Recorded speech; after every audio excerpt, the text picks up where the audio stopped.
오늘 하나님께서 우리에게 주시는 말씀 사도행전 13장 22절 말씀과 이사야 26장 3절 말씀입니다. 먼저 사도행전 13장 22절 말씀 봉독합니다. 패하시고 다윗을 왕으로 세우시고 증언하여 이르시되 내가 이새의 아들 다윗을 만나니 내 마음에 맞는 사람이라 내 뜻을 다 이루리라 하시더니 아멘. 이어서 이사야 26장 3절 말씀입니다. 주께서 심지가 견고한 자를 평강하고 평강하도록 지키시리니 이는 그가 주를 신뢰함이니이다. 아멘. 오늘 설교는 좀 가벼운 이야기로 시작을 하려고 합니다. 오늘 목사님이 설교를 하시는데 유명한 오병이어 사건을 이야기를 했습니다. 보리떡 5개와 물고기 2마리로 5,000명을 먹인 이 사건을 이야기해야 되는데 목사님이 순간 착각을 하셨든지 잘못 말씀하고 말았습니다. 예수님께서 보리떡 5,000개와 물고기 2,000마리로 5명을 먹이셨습니다. 이렇게 얘기를 한 거예요. 아마 들은 회중들이 좀 의아해하고 있는데 그 중에 어느 교인 한 사람이 대뜸 이렇게 얘기를 했습니다. 그런 기적은 나도 일으킬 수 있습니다. 그랬더니 온 교인들이 폭소를 터뜨리고 말았습니다. 무안에서 이제 목사님이 그 설교를 마치고 일주일이 지난 후에 다시 그 부분을 이제 복귀하면서 이렇게 얘기를 했습니다. 사실 제가 지난주에 실수했습니다. 제가 잘못 얘기를 했습니다. 보리떡 5,000개 그리고 물고기 2,000마리로 5명을 먹인 것이 아니라 보리떡 5개와 물고기 2마리로 5,000명을 먹였습니다. 이렇게 정정을 했습니다. 그리고는 지난주에 대뜸 그 설교 시간에 그런 기적은 나도 일으키겠습니다 해서 온 성도들에게 이 폭소를 불러일으켰던 그 성도님에게 이런 질문을 했습니다. 성도님, 오늘도 이런 기적을 일으킬 수 있겠습니까? 그랬더니 이분이 한번 생각하더니 이렇게 대답했습니다. 할 수 있습니다. 목사님이 의아스럽게 생각했죠. 어떻게 할 수 있습니까? 그거는 지난주에 먹고 남은 거 주면 됩니다. 그렇게 해서 얘기를 했더니 온 회중들이 그냥 이게 박장대소를 하면서 웃고 넘어갔다라고 하는 이야기입니다. 우리가 삶의 자리에서 사실은 예기치 않은 여러 가지 실수나 어려움들이 발생할 때가 있습니다.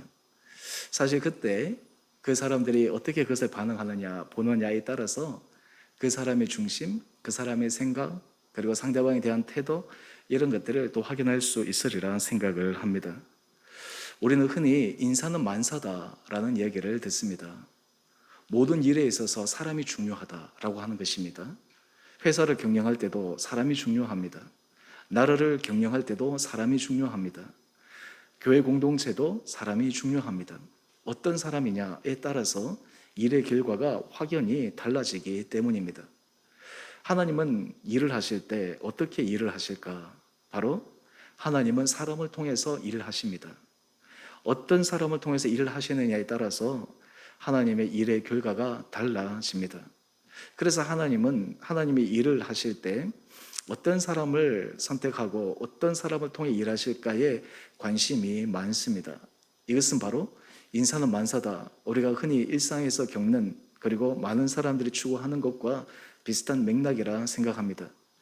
중국 고전에도 보게 되면 이 사람의 중요성을 잘 알기에 인재를 등용하는 그것이 얼마나 어려운 일인가라고 하는 것을 이야기를 합니다.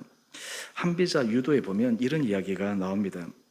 윗사람이 눈으로 보려 하면 아랫사람이 외관을 꾸미고 윗사람이 귀로 들으려 하면 아랫사람이 소리를 꾸미고 윗사람이 생각을 신중히 하면 아랫사람이 말을 번거롭게 한다. 윗사람이 눈으로 보려 하면 그 눈을 속이는 것이죠. 그 사람이 어떤 얘기를 하는가 귀를 기울여서 들으려고 하면 그 소리를 바꾸어 버리는 것이죠.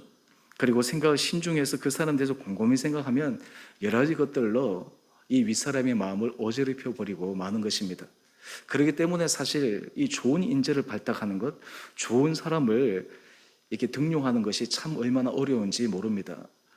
생각할 때 저 사람 참 좋은 사람이다, 훌륭한 사람이다, 그런 기준을 가지고 발탁을 했는데 그 결과가 사실은 좋지 못할 때는 내가 뭔가 처음에 발탁할 때 미처 챙기지 못한 그런 부분이 있구나라고 하는 것입니다. 근데 여러분, 우리가 그 사람에 대해서 알아가는 것이 정확하게 알 수 있는 길이 없습니다. 겉으로 여러 가지 오랫동안 사귐으로 인해서 경험치에 의해서 이야기를 하는 것이지 그 사람에 대해서 온전히 알 수가 없습니다. 그렇기 때문에 늘 사람의 마음 속에는 불안함이 있습니다. 사람에 대해서 의심의 마음이 있는 것도 사실입니다. 여러분, 근데 하나님은 하나님의 사람을 쓰실 때 무엇을 가장 귀하게 그리고 중요하게 바라보실까요? 오늘 주보 칼럼에 보게 되면 이번 주 극동방송 1번 칼럼에 나가는 내용에 대한 부분인데요. 하나님이 오늘 본문의 주인공인 다윗을 발탁하셔서 쓰셨는데 왜 발탁을 하셨을까? 한마디로 요약한다면 하나님은 다윗의 중심을 보셨다라고 하는 것입니다. 도대체 이 다윗의 중심이 무엇이었기에 하나님은 다윗을 발탁하셨는가? 오늘 바로 설교의 제목이 하나님 마음에 맞는 사람입니다. 오늘 본문에도 내 마음에 맞는 사람이라고 이렇게 기록되어 있는데 도대체 하나님의 마음에 맞는 사람이란 평가를 받았던 이 다윗은 어떠했기에 그러했는가? 오늘 말씀을 통해서 우리의 인생이 하나님 앞에서 발탁되고 하나님 앞에서 쓰임받고 정말 하나님의 마음에 합한 그런 아름다운 길을 걸어갈 수 있는 결단이 있는 시간 되기를 원합니다.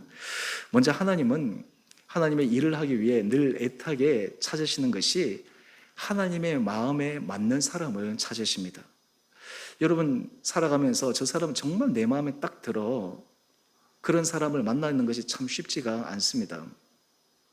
저 사람이 정말 일을 맡기면 나는 100% 신뢰해. 저 사람은 그냥 딱 맡겨놓으면 내가 더 이상 체크할 필요도 없어. 여러분, 사실 그런 사람을 만난다는 것은 너무너무 행복하고 좋은 일이지요. 여러분, 우리가 부부 생활이나 가정 생활에 있어서도 서로에 대해서 정말 마음에 딱 맞는 그런 삶을 살아간다면 너무나 행복하리라 생각합니다. 그런데 대부분은 이 마음에 맞는 경우가 거의 잘 없습니다. 다 부족함이 있기 마련이고 마음에 딱 맞는 것이 참 어렵기 때문입니다. 그런데도 불구하고 하나님은 하나님의 일이 너무나 귀하고 가치 있는 일이기에 하나님이 일을 할 때 하나님의 마음에 맞는 사람을 찾으신다라고 하는 것입니다. 오늘 사도행전 13장 21절을 보면 하나님의 마음에 맞는 다윗과 대비되는 한 사람, 바로 사울을 소개하고 있습니다. 이 사울도 처음에는 하나님께서 발탁을 하신 것이죠. 그런데 이 사울이 이스라엘의 초대 왕으로 40년을 왕으로 있었는데 우리 22절 말씀을 한번 가봅시다. 오늘 본문 말씀의 시작이 폐하시고로 시작합니다. 사울을 폐하여 버리시고 마는 거예요. 왜 사울을 폐하였는가? 사울을 폐하는 결정적인 이유가 있었습니다. 바로 하나님의 마음에 맞지 않은 그의 마음의 중심을 확인했기 때문인데요. 그 결정적인 사건이 바로 사무엘상 15장에 나옵니다. 거기에 보면 하나님께서 사무엘을 통해서 사울에게 아말렉 족속을 진멸하라고 말씀하셨습니다. 그런데 사울이 그 하나님의 말씀을 온전히 순종하지 않았습니다. 부분적 순종만 했습니다. 온전히 진멸하기는커녕 아말렉 왕 아각을 잡아오고, 그리고 소와 양 좋은 것들은 잡아오고, 그리고 별로 좋지 않은 것들은 다 죽였습니다. 사무엘이 사울에게 이야기를 합니다. 왜 하나님의 말씀을 청종하지 않았습니까? 그랬더니 이 사울이 이렇게 얘기합니다. 내가 하나님 앞에 제사 드리기 위해서 좋은 양, 좋은 소를 내가 따로 남겨두었습니다. 여러분, 이것은 사울의 변명에 지나지 않습니다. 하나님의 앞에 그의 마음의 중심이 어떤가를 드러냈던 결정적인 사건이었습니다. 이때 사무엘이 사울에게 이렇게 이야기를 합니다. 사무엘상 15장 23절 말씀인데요. 왕이 여호와의 말씀을 버렸으므로 여호와께서도 왕을 버려 왕이 되지 못하게 하셨나이다. 사울의 중심이 하나님으로부터 멀어졌다라고 하는 것입니다. 하나님의 말씀을 버렸다라고 하는 것은 하나님의 말씀을 존중히 여기지 않는다라고 하는 것이었습니다. 그래서 하나님의 말씀을 버린 사울이 이제는 하나님으로부터 버림을 받게 되었다라고 이야기를 합니다. 바로 이것이 사울의 비극이었습니다. 처음에는 하나님께서 발탁하셨지만 하나님의 마음에 맞는 것처럼 보였지만 결국에는 그의 마음의 중심이 흩어짐으로 말미암아 하나님 앞에 버림을 받게 되었습니다. 그런데 이에 반해서 하나님은 대비적으로 다윗을 세우십니다. 사무엘 사도행전 13장 22절 말씀을 보십시다. 다윗을 왕으로 세우셨습니다. 왜 다윗을 왕으로 세우셨는가? 거기에 보면 몇 가지 중요한 것을 우리에게 말씀하고 있는데, 먼저 하나님께서 이세 아들 다윗을 만나니 이렇게 표현하고 있습니다. 하나님께서 이 다윗을 만났다라고 얘기하는 이 만나다라는 것은 히브리어로 휴리스코라고 하는 그러한 단어를 사용하고 있는데요, 원래의 의미는 찾았다, 발견했다라고 하는 것입니다. 하나님께서 많은 사람들 가운데 특별히 이 다윗을 발견했다라고 하는 것입니다. 이 다윗을 발탁했다라고 하는 것입니다. 그 다윗의 중심을 확인했다라고 하는 것입니다. 도대체 어떠했길래 하나님께서 이 다윗을 발탁하셨을까? 하나님께서 사울을 패하시고 다윗에게 기름을 붓기 위해서 사무엘에게 이새의 집으로 가서 하나님께서 명한 사람에게 기름을 부으라고 하셨습니다. 그런데 사무엘상 16장 7절을 보게 되면 사무엘이 이새의 큰 아들 엘리압을 보았는데요, 이 엘리압은 키도 크고 그리고 훤출하고 사람들의 마음에 쏙 들 만큼 그렇게 멋진 외모를 가진 사람이었습니다. 사무엘조차도 이 사람이 왕으로서 적합한 사람이겠구나 라는 생각이 들 정도로, 그런데 하나님께서 사무엘에게 이렇게 말씀하셨습니다. 사람은 외모를 보거니와 나 여호와는 중심을 보느니라. 하나님께서 사람을 판단하시고 평가하시는 중요한 기준은 그 마음의 중심이다라고 하는 것입니다. 우리는 겉으로 드러나는 모습도 중요하다라고 생각하고, 때로는 겉으로 드러나는 모습을 통해 때로는 사람은 현혹하기도 하지만, 하나님은 그런 모든 것들을 다 벗겨내시고 그 마음의 중심이 어떠한가라고 하는 것들을 통해서 그 사람을 평가하신다라고 하는 것입니다. 그런데 이 다윗이 그 마음의 중심에 하나님 보시기에 어떤 사람이었는가? 우리 사도행전 13장 22절 그 다음 말씀을 한번 가봅시다. 하나님께서 이렇게 말씀하신 거예요. 내 마음에 맞는 사람이라. 여러분, 저는 이 말씀을 묵상할 때마다 참 이 다윗이 하나님 앞에 정말 엄청나게 인정을 받았구나 라고 하는 부러움과 동시에 우리 자신의 삶에 대해서 한번 이런 질문을 던져봅니다. 우리는 하나님의 마음에 맞는 삶을 살아가고 있는가? 하나님의 내 삶을 보시면 하나님께서 다윗에게 말씀하신 것처럼 너는 내 마음에 맞는 사람이다 라고 이렇게 이야기를 하실 수가 있는가? 내 마음의 중심이 하나님의 마음에 정말 합한 그러한 삶의 길을 걸어가고 있는가? 이런 질문을 해보게 됩니다. 그렇다면 도대체 하나님은 이 다윗의 무엇을 보시고 내 마음에 맞는 사람이라고 말씀하셨을까요? 오늘 이 설교 시간에 제가 다윗의 전 삶을 다 말씀드릴 수는 없지만, 다윗의 전 삶 가운데서 하나님께서 특별하게 그의 마음의 중심을 확인하시고 마음에 맞는 사람이다라고 하는 것을 확인할 수 있는 그런 몇 가지의 사건이 있습니다. 그것을 통해서 우리도 우리의 삶의 자리에서 하나님께서 내 삶을 하나님의 마음에 맞는 사람이다라는 이런 평가를 받을 수 있는 길로 나갈 수 있는 결단이 있게 되기를 원합니다. 먼저 첫 번째는요, 다윗은 일평생 하나님을 신뢰하며 살았던 사람입니다. 그는 어떤 가운데서도 하나님만을 붙들고 살아갔습니다. 환경적으로 그가 할 수 있는 그런 한계에서 하나님을 붙든 것이 아니라 할 수 없는 중에도, 때로는 하나님을 신뢰할 수 없는 중에도 그는 하나님을 신뢰하며 걸어갔던 사람입니다. 가장 상징적인 사건이 바로 사무엘상 17장에 나오는 골리앗과의 싸움입니다. 여러분, 골리앗은 장수 중의 장수요, 용사 중의 용사입니다. 이스라엘 백성들과 싸울 때 골리앗이 앞에 나와서 자기와 대결하자고, 1대1로 대결하자고 이스라엘 군인들을 조롱했을 때 한 사람도 그 앞에 나와서 싸우려고 용기를 낸 사람이 없었습니다. 그만큼 장수 중에 장수였습니다. 그런데 다윗은 그저 아직 어린 청소년, 청년 그런 정도밖에 되지 않는데요, 담대하게 나갑니다. 골리앗과 싸웁니다. 그런데 다윗이 골리앗과 싸울 때 고백한 내용이 있습니다. 바로 사무엘상 17장 45절 말씀을 한번 보십시오. 다윗이 블레셋 사람에게 이렇게 얘기합니다. 너는 칼과 창과 단창으로 내게 나오거니와. 여러분, 싸움할 때 칼과 창과 단창으로 싸움을 해야지 뭐로 싸우겠습니까?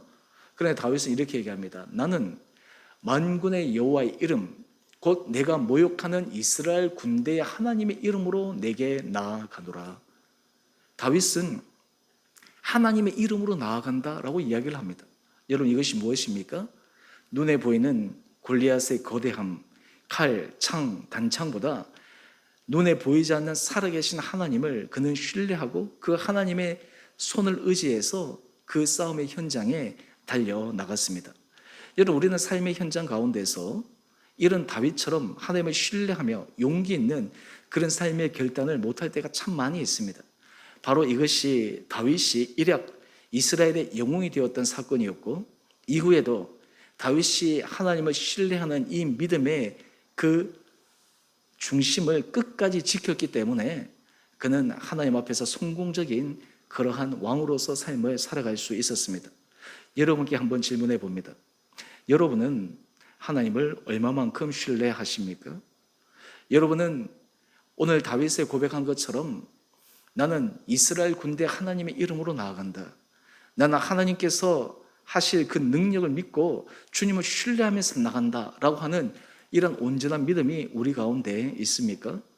우리가 삶의 자리에서 때로는 힘들고 어려운 이유 중에 하나가 환경을 보고 때로는 여러 가지 상황으로 인해서 우리 마음이 주저앉을 때가 많지 않습니까? 그 이면에서 역사하시는 하나님, 그리고 하나님의 능력을 바라볼 때, 그리고 하나님에 대한 신뢰가 있을 때 바로 하나님은 그 하나님을 신뢰하는 사람을 하나님은 기뻐하시는 것을 우리는 기억해야 합니다. 오늘 우리가 하나님의 마음에 합한 사람이 되기 위해 우리가 점검해야 될 첫 번째는 나는 하나님을 어느 정도 신뢰하는가라고 하는 것입니다. 그 다음에 두 번째는 다윗이 하나님 앞에 마음에 맞는 그런 삶을 살았던 이유는 다윗은 완벽한 사람이 아니었습니다. 다윗은 특별히 실수가 많은 사람이었습니다. 인간적으로는 흠이 있는 사람이었습니다. 그는 살인 교사의 범죄를 저질렀고, 그리고 그는 불륜을 저질렀습니다. 그리고 심지어는 온 나라 백성들을 속이기까지 했던 거짓 술수를 일삼았던 사람이었습니다. 그런데 다윗이 이런 자신의 잘못이 만천하에 드러나게 되자 그는 그 잘못을 감추기 위해서 자신의 왕의 권위나 힘을 사용하지 않습니다. 그는 오히려 그 자신의 모든 잘못을 하나님 앞에 온전한 마음으로 나가 회개합니다. 특별히 다윗이 그가 자신의 가장 치부가 드러났을 때 하나님 앞에 고백하는 내용을 보면 그의 마음의 중심이 어떠한가를 알 수가 있습니다. 여러분, 사람은 가장 취약할 때, 가장 어려울 때, 때로는 코너에 몰렸을 때 그 마음의 중심이 드러나는 것이 아니겠습니까? 다윗의 가장 치부가 드러나는 그 순간, 어쩌면 이스라엘 백성들로부터 존경받아온 그 모든 그 존경이 한순간에 사그라질 수 있는 그 위기의 순간에 다윗의 고백은 하나님, 저에게 왕의 위신을 지켜주십시오. 하나님, 저에게 이 왕의 자리를 지켜주십시오 라고 하는 인간적인 그러한 것을 하나님 앞에 간구하지 않았습니다. 그는 하나님 앞에 참회의 시 시편 51편을 보게 되면 그가 가장 중요하게 생각한 것이 무엇이었는지를 그는 그 참회시를 통해 고백하고 있습니다. 먼저 시편 51편 10절 말씀을 한번 보십시다. 하나님이여, 내 속에 정한 마음을 창조하시고 내 안에 정직한 영을 새롭게 하소서. 여러분, 다윗은 하나님을 신뢰하는 삶을 살았고 하나님을 신뢰했기에 그는 하나님 앞에서 정한 마음, 하나님 앞에서 정직한 영으로 살아가고자 늘 애쓰고 노력했던 사람이라고 하는 것을 그는 이 참회 시를 통해 다시 한번 하나님 앞에 고백합니다. 왜 그가 이렇게 하나님 앞에 은혜를 구했을까요? 바로 시편 51편 11절 말씀인데요. 나를 주 앞에서 쫓아내지 마시며 주의 성령을 내게서 거두지 마소서. 다윗은 가장 두려운 것이 하나님으로부터 버림을 받는 것이었습니다. 그는 자신의 전 왕 사울이 왕위에서 폐위되는 것을 눈으로 목도했던 그런 경험을 가진 사람이었습니다. 사울이 왕위가 폐위되었던 이유는 하나님께서 그를 쫓아내셨기 때문입니다. 하나님께서 그를 버리셨기 때문입니다. 다윗은 이것을 너무나 잘 알고 있습니다. 아무리 자신이 지키려고 해도, 아무리 자기가 노력해도 하나님께서 자기를 버리시면, 하나님께서 자기를 쫓아내시면 자신의 모든 인생은 한순간에 물거품이 될 수밖에 없다는 것을 그는 너무나 절절하게 알았던 것입니다. 그렇기에 그는 하나님 앞에 온전한 회개를 합니다. 주의 성령을 내게서 거두지 마소서. 여러분, 하나님께서 이 다윗을 기뻐하시는 이유가 무엇이었겠습니까? 그가 잘못을 했지만, 그가 큰 실수를 했지만, 큰 죄악을 저질렀지만, 그는 그 인간적인 실수와 죄악을 넘어서서 하나님 앞에 온전한 회개를 통해 하나님, 저에게 정직한 영을 주시고 나로 하여금 주님 앞에 버림받는 사람이 되지 않게 하여 주십시오. 여러분, 우리가 회개하는 이유가 무엇입니까? 회개하는 이유는 날마다 우리가 하나님의 은혜 자리에 서기 위함입니다. 회개하지 않는 이유는 무엇입니까? 하나님의 은혜가 우리에게 그렇게 크게 작용하지 않다라고 생각하기 때문에 우리가 회개하지 않는 것입니다. 돌이키지 않는 것입니다. 바로 이 다윗의 중심이 하나님으로부터 내 마음에 맞는 사람이다 라고 하는 것을 평가받는 결정적인 이유였습니다. 그의 잘못이, 그의 실수가 오히려 그의 마음의 중심이 하나님 앞에 확인되는 시간이었습니다. 또 하나, 세 번째는 다윗은 일평생 하나님께서 그에게 주어진 사명을 향해 걸어간 사람이었습니다. 특별히 역대상 29장 17절 말씀을 보게 되면 이제 다윗이 하나님 앞에 마지막으로 기도하면서 하나님 앞에 그의 전 삶을 마감하는 그런 부분의 내용들을 말씀하고 있습니다. 다윗은 사실 자기는 좋은 백향목 궁에 거하고 있는데 하나님의 궤는 초라한 성막에 머물고 있었기에 자기는 하나님을 위해서 성전을 건축하기를 자청했습니다. 그런데 처음에 하나님께서 사무엘을 통해서 그 마음을 받으셨다가 이내 다윗이 그 성전을 짓지 못하도록 하셨습니다. 그 이유는 다윗이 너무나 많은 전쟁을 통해 손에 피를 흘렸기에 하나님은 다윗의 마음만 받으시고 다윗이 실질적으로 그 성전을 짓는 것을 그 당대는 못하고 그 다음 그의 아들을 통해 하도록 말씀하여 주셨습니다. 그런데 다윗은 그것을 알면도 불구하고 하나님의 전을 잘 짓기 위해서 그는 자신에게 주어진 그 사명을 온전히 감당하기 위해 최선을 다합니다. 우리 대상 29장 17절 말씀을 한번 보시죠. 실제로 하나님의 성전을 솔로몬이 지었지만 하나님의 성전을 짓기 위한 모든 재료라든지 사람이라든지 이런 모든 준비는 사실 다윗이 다 한 것입니다.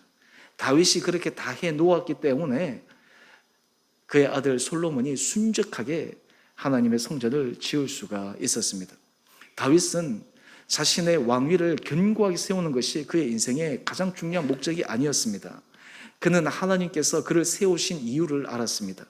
하나님께서 그를 세움을 통해서 하나님이 온 이스라엘 백성 가운데 주권자가 되시고 특별히 하나님께서 그를 통해 하신 일을 온 백성들을 바라보면서 하나님 앞에서 경건한 백성들로 사람들로 서갈 수 있도록 자신의 삶을 사용하신 하나님의 계획을 알고 있었던 것입니다.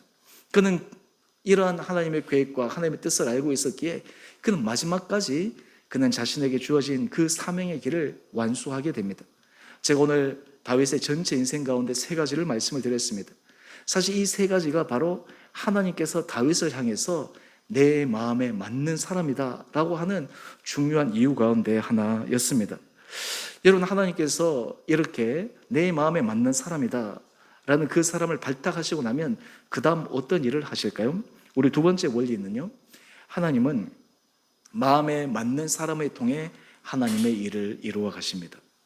여러분, 하나님의 일은 하나님의 마음에 맞는 사람을 통해 이루어 가시는 거예요. 하나님께서 하나님의 마음에 맞는 사람을 발탁하시면 그 다음 그 사람을 통해서 하나님의 일을 이루어 가십니다.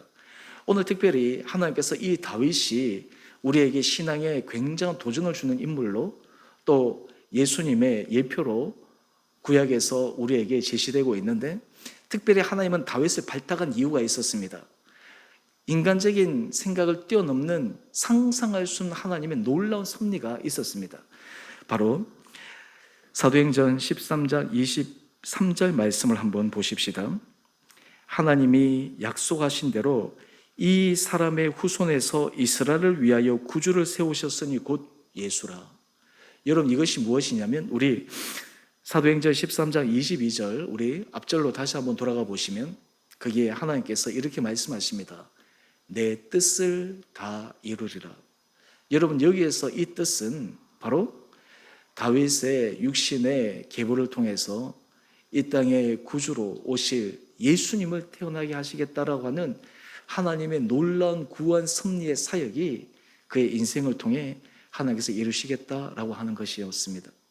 여러분, 다윗은 하나님으로부터 자신이 왕의 자리로 이렇게 택함을 받은 것에 대해서 감격했지만 더 놀라운 것은 그의 계보를 통해 이 땅 가운데 하나님의 아들 예수 그리스도가 오신 것입니다. 바로 그의 인생에 하나님 앞에 헌신과 하나님 마음에 맞는 삶의 길을 걸어감을 통해 온 인류에게 하나님께서 예비하시고 준비하신 예수 그리스도가 오시는 구원의 문이 열리는 그런 단초가 된 인생이 바로 다윗이었다라고 하는 것입니다. 여러분, 우리가 하나님의 마음에 맞는 삶을 살아가게 되면 하나님은 우리를 통해 놀라운 일을 이루어 가십니다. 하나님은 우리를 통해 예수 그리스도의 복음이 우리의 삶을 통해, 우리의 가정을 통해, 우리의 자녀를 통해 이어가고 전파되고 확장되어 가기 위해 하나님께서 우리를 사용하기를 원하십니다. 여러분, 우리 인생 가운데서 가장 의미 있는 삶을 살아가는 그 평가의 기준이 내가 하나님 앞에 내 인생을 쓰임받은 사람이다, 나는 정말 하나님 앞에서 쓰임받은 사람이었다라고 우리가 마지막 인생을 마감할 때 우리 전 인생을 요약해서 고백할 수 있다면 그 인생이야말로 복된 인생이 아니겠습니까? 또한 동시에 하나님께서 너는 내 마음에 맞는 사람이요 내 일을 너를 통해 했다라고 하나님으로부터 우리가 칭찬을 받을 수 있다면 그것보다 더 큰 축복이 어디 있겠습니까? 여러분, 사실 우리의 삶의 자리에 하나님은 여러 가지 크고 작은 여러 가지 삶의 문제를 통해 우리의 마음의 중심을 다루어 가십니다. 우리의 마음의 중심을 테스트하십니다. 또한 동시에 하나님께서 우리 마음이 정말 하나님의 마음에 맞는지를 확인하기를 원하십니다. 그리고 이후에 하나님께서 그것이 합격이 되어지면 여러분의 인생을 통해 하나님의 놀라운 일들을 이루어 가시는 것을 우리는 소망하게 됩니다. 저는 우리 주원의 교회 성도님 한 분 한 분들이 이 다윗에게 하나님께서 말씀하셨던 이 놀라운 축복의 은혜가 여러분의 삶의 자리에도 이루어질 수 있게 되기를 주님의 이름으로 축원드립니다.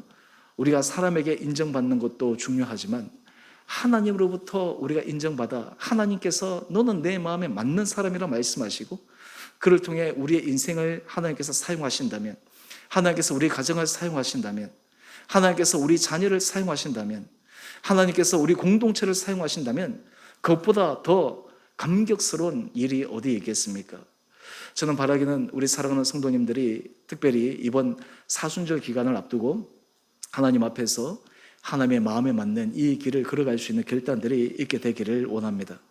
제가 주보 광고할 때 이번 사순절 기간 성경 말씀 쓰기 말씀을 드렸는데요. 제가 이번 사순절 기간에 특별히 이 성경 쓰기를 계획하는 이유가 있습니다. 여러분, 사실 우리가 하나님의 마음에 맞는 사람이 되기 위해 가장 중요한 것은 주님의 말씀이 우리 마음판에 새겨져 있어야 됩니다. 그 말씀에 의해서 움직여야 합니다. 하나님께서 사울을 보내신 것은 사울이 하나님의 말씀을 버렸기 때문입니다. 어떻게 우리가 하나님의 말씀을 우리 마음판에 새길 수 있을까요? 대부분 우리는 눈으로 읽고 귀로 듣고 때로는 타이핑을 하는데요. 이 많은 이 사람들이, 조선한 사람들이 그런 얘기를 합니다. 우리 손으로 직접 어떤 글을 쓰고 그리고 그것을 반복적으로 쓰다 보면 그 쓰는 가운데 그 말씀이, 그 내용이 자기 삶에 엄청난 효과와 그리고 긍정적인 것을 준다라고 하는 많은 연구들이 있는 거예요. 그래서 제가 이왕이면 우리가 하나님의 말씀을 쓰면 그 말씀이 우리 삶에 미치는 효과가 어마어마하지 않을까. 그래서 지금 이번 사순절 기간에 이것을 한번 해보려고 하는 것입니다. 여러분, 사실 이 말씀 쓰는 것, 우리 성경 구절 순서를 보면 아시겠지만 제가 대부분 한 절, 길어봤자 두 절입니다. 쓰는 것 시간 그렇게 많이 들어가지 않습니다. 하지만 여러분들이 마음을 가지고 정성을 가지고 날짜를 위해 적고 그 말씀을 한번 쓰면 그 씀으로 인해서 그 말씀이 새롭게 다가올 것입니다. 제가 여러분에게 제안하고 싶은 것은요, 한 페이지에 여러분들이 말씀을 쓰는데 통상 하루에 지금 요 한 페이지를 쓸 수 있도록 그렇게 지금 계획을 했거든요. 그럼 이 말씀을 쓰면 공간이 많이 남아요. 저는 여러분들에게 제안하고 싶은 것이 이 말씀을 하루에 한 3번 정도를 쓰면 굉장히 그 말씀에 대한 그 효과와 영향력을 받을 수 있을 것이다. 그런 생각을 해봅니다. 저는 특별히 여러분, 우리가 하나님의 마음에 맞는 사람이 되는 것의 중요함을 우리는 압니다. 어떻게 하나님의 마음에 맞는 삶의 길을 걸어갈 수 있습니까? 주의 말씀 앞에 서 있어야 합니다. 주의 말씀을 따라가야 합니다. 주의 말씀에 순종하는 삶으로 우리가 훈련되어져야 합니다.